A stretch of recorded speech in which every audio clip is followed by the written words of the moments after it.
तो उस बोझ को लेकर कब तक चलेगा? ये मेरी मजबूरी हो गई कि जो कृत्य मैंने किया ही नहीं, जो काम मैंने किया ही नहीं, उस बोझ को लेकर मैं कब तक आगे बढ़ सकता हूं? क्योंकि जिस तरह से शुरुआत में मुझे भरोसा दिलाया गया था कि आप चिंता मत करो, सुप्रीम कोर्ट तक जाएंगे, जो व्यक्ति ये बात करते थे आज उन्होंने इस केस से संबंधित बात तक करना बंद कर दिया। तो ऐसे में मैं क्या करूंगा? पिछले 3 वर्ष से लगातार प्रताड़ना झेल रहा हूं, कभी 8 घंटे, कभी 9 घंटे, कभी 5 घंटे, कभी 10 घंटे, ऐसे ऐसे सवालों के जवाब मैं देता हूं। और जिसने आज तक जो कहा, जो निर्देश मिले, सिर्फ उन्हीं की पालना की। लेकिन आज इस स्थिति में पहुंच गया हूं कि मैं इस प्रताड़ना को और इस मानसिक टॉर्चर को मैं और मेरा परिवार क्यों बर्दाश्त करें? जिन परिस्थितियों में वो सारे काम हुए, उस वक्त मेरी जिम्मेदारी थी कि मैं उन कर्तव्यों का निर्वहन करूं, क्योंकि किसी व्यक्ति ने मुझ पे भरोसा करके अपनी कोई चीज़ सौंपी थी और मेरा दायित्व बनता था कि मैं उस भरोसे को बरकरार रखूं। और मैंने वो आज तक किया भी। मैंने पूरी तरह से उस भरोसे को बरकरार रखा, उसे बनाए रखा। आज तक आप सभी के सामने ये कहता रहा कि ये सारे की सारी जो घटनाएं हैं, ये जो ऑडियो क्लिप्स हैं, ये मुझे सोशल मीडिया के माध्यम से मिली।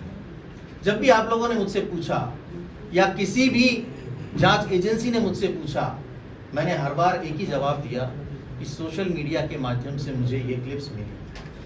लेकिन वास्तविकता ये नहीं है।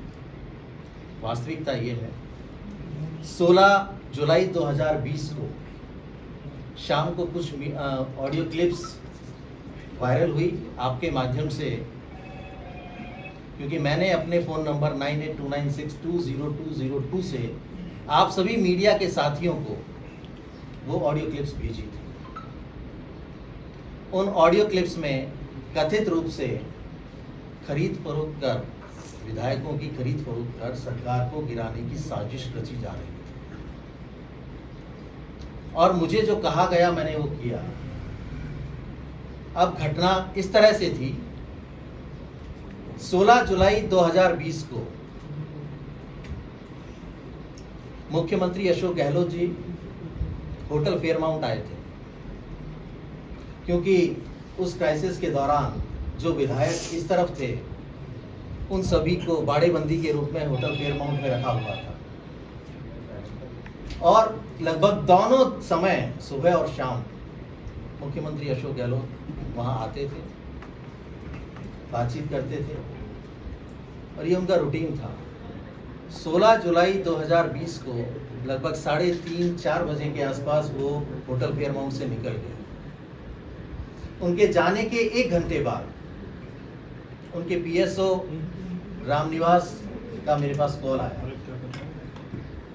कि आप तुरंत आइए मुख्यमंत्री निवास, मुख्यमंत्री जी आपको बुला रहे हैं। मैं वहाँ से 10 मिनट बाद निकला और सीधा मुख्यमंत्री आवास पहुँचा। चूँकि कूकस बड़ी दूरी पे स्थित है, आने में लगभग 1 से 1.5 घंटा लगता है। उस दौरान भी मेरे पास 3 से 4 बार रामनिवास के फ़ोन आए कि आप अभी तक पहुँचे नहीं। मैं तुरंत जब वहाँ पहुँचा तो मैंने देखा कि पिंक हाउस के चैम्बर में मुख्यमंत्री अशोक गहलोत मेरा इंतजार कर रहे हैं। जैसे ही मैं वहाँ पहुँचा, इस वाक्य को नोट कीजिएगा सभी, जैसे ही मैं वहाँ पहुँचा, मुख्यमंत्री अशोक गहलोत ने मुझे ये पेन ड्राइव और एक ये टाइप पेपर दिया। इस पेन ड्राइव में वो तीनों ऑडियो क्लिप्स थी जिसको मैंने आप सभी के माध्यम से जनता तक पहुंचाया। ये वो पेन ड्राइव है और ये वो एक स्क्रिप्टेड टाइप्ड पेपर है।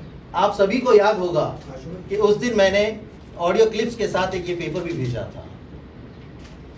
इस पेपर में कथित रूप से गजेंद्र सिंह शेखावत जी, जो तत्कालीन केंद्रीय मंत्री थे, दिवंगत हमारे विधायक भंवरलाल शर्मा जी और एक कोई संजय जैन, इन तीनों की बातचीत का हवाला दिया गया था। और इस पेन ड्राइव में ये सारी चीजें थी। पेन ड्राइव और ये पेपर देकर मुझे कहा कि तुरंत जाइए और मीडिया को ये ऑडियो क्लिप्स सर्कुलेट कर दीजिए। अब चूंकि पेन ड्राइव से तो सीधे सर्कुलेट नहीं किया जा सकता, मैं इस पेन ड्राइव को लेके तुरंत घर आया।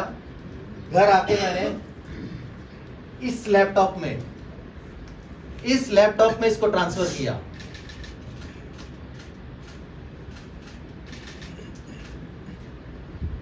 और लैपटॉप से मैंने ऑडियो क्लिप्स को अपने फोन में लिया और उस फोन के द्वारा आप सभी को, जो हमारे मीडिया के साथी हैं, उनको मैंने वो ऑडियो क्लिप्स सर्कुलेट की। तो ये ऑडियो क्लिप्स मुझे सोशल मीडिया के माध्यम से नहीं मिली। मुख्यमंत्री अशोक गहलोत ने इस पेन ड्राइव के जरिए मुझे ये सारी ऑडियो क्लिप्स दी और ये कहा कि मीडिया को आप सर्कुलेट कर दीजिए, और मैंने वो काम किया। अगले दिन अखबारों में जिस तरह से खबरें छपी